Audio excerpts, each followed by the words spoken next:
be honest, it never really got bigger than it was always the same size. It was always somewhere between 200 and 600 people. And you knew 450 of them.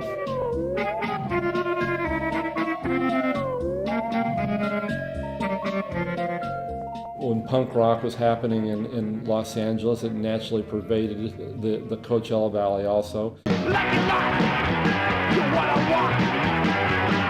There was a band called Target 13 that was very influential.